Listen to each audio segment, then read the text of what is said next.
एक दफ़ा फिर आपको याद दिला दें कि मुल्क में सैलाब की तबाहकारियों के बाद इमदादी सरगर्मियाँ जो हैं वो जारी हैं, लेकिन इन सब में बच्चे नज़रअंदाज हो रहे हैं और सैलाब ने लाखों बच्चों का मुस्तकबिल ही नहीं बल्कि फ्यूचर की क्या बात करें, हाल भी प्रेसिडेंट भी दाव पर लगा दिया है और मुतासरा इलाकों से अब तक पानी नहीं निकाला जा सका।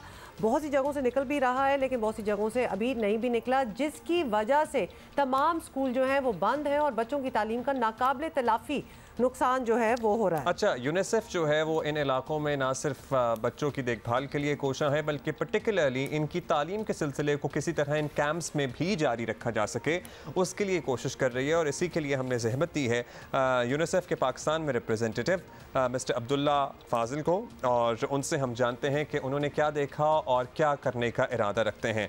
Thank you mister Abdullah for being with us, and we understand that you have recently been back from the flood affected areas and we keep on talking that it is a massive devastation that it is a catastrophe actually that Pakistan is facing, and probably the world needs to know more about it. Would you kindly give us an eyewitness account of what did you see when you went there? What is the level of devastation that you experienced yourself? Okay, so what I saw, actually I traveled through Sindh, both southern Sindh and northern Sindh, as well as southern Punjab. What I saw was actually a community that to begin with had very little, but that was still resilient. What I saw was Pakistani people from all walks of life responding and supporting their country people. What I saw was government that was trying to respond and help all levels of government. But what I also saw was misery of a proportion that I have not seen anywhere else in my life. You know, just before COVID and just before these floods, these communities already had malnutrition rates that were catastrophic, emergency levels. Children had out of school rates that were over 50–60% in some districts.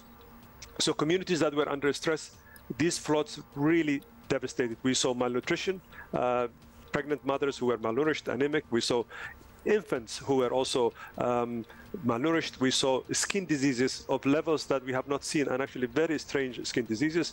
We saw respiratory diseases. So really the devastation and the livelihoods to communities was quite vast, and everywhere we went it was almost the same. Mr. Abdullah, stay with us while we translate a little bit and try to do justice to what you just said. और इनका यही कहना था कि इस किस्म की इन्होंने तबाही और बीमारियां देखी हैं अपने दौरे पे जब ये साउथ पंजाब में भी गए हैं और सिंध में भी गए हैं, जो कि इन्होंने भी कभी नहीं देखी हुई।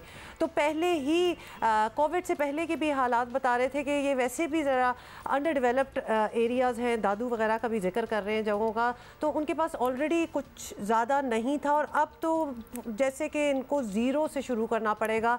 लेवल इतना ज़्यादा, खासतौर पे बच्चे जो हैं वो बहुत ज़्यादा और पहले ही बच्चे स्कूल नहीं जाते तो अब तो बिल्कुल ही खत्म हो गया। बिल्कुल। Mister Abdullah, obviously there is so much that we would like to do, but when a catastrophe of this magnitude happens, where does one even start from? Now you have experience in this regard and you have also seen the place, and the places rather. If you were to begin, where would you begin?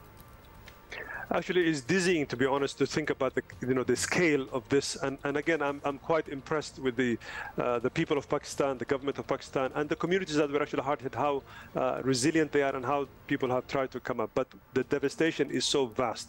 So at least I can tell you what we try to do, the small things we try to do as UNICEF. From the first days of the catastrophe, we realized people immediately would need water. So as of today, we're delivering almost 1.1 million liters of water to communities across the entire four provinces that were impacted.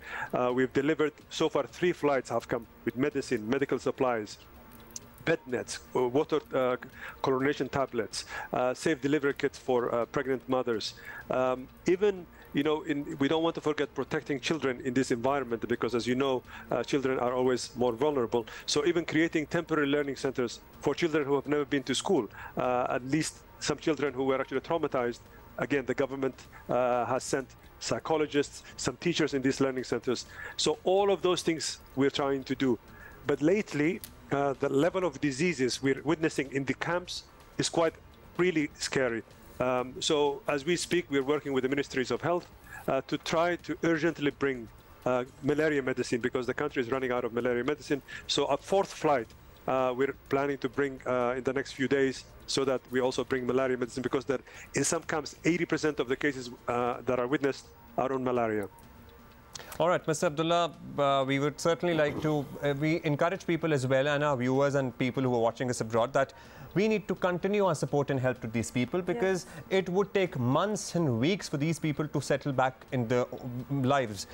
So what do you plan to do further? You have done a lot of work, the UNICEF itself, and what do you have in mind? And do you have like a time frame in mind? Because with all the experts that we have spoken to, they say that, you know, the water level is still going down. So we still have to assess how much more will be needed, how long. It could be months, it could be years And too. at what areas particularly?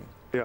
So two things. First of all, the United Nations appealed $160 million about 3 weeks ago to say we wanted to do the immediate life-saving humanitarian.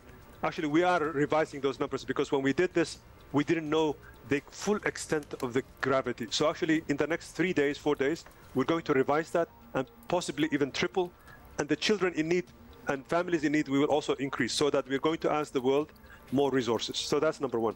Number two, the government of Pakistan asked the United Nations and the World Bank to do what is called post-disaster needs assessment. So as we are speaking, there are teams around the world who came with the government, planning what is it that the reconstruction and recovery would look like. And by middle of October, we will have a damage assessment that then will indicate the kind of reconstruction recovery Pakistan would need and the resource associated with it. So those are two things we're doing at the same time: addressing the immediate needs of people, the life-saving part, but also planning for the long term. What I'm going to say is that already the NGOs, the EDIs, the Khidmat, and all the other Pakistani NGOs, the Pakistani diaspora, people have really responded. We're asking people to continue to respond and to give generously to their own communities, to their NGOs, because I really think the gravity is... We will continue doing that as well. We will be pushing for those appeals too. Thank you so much for being with us and for all your assessments.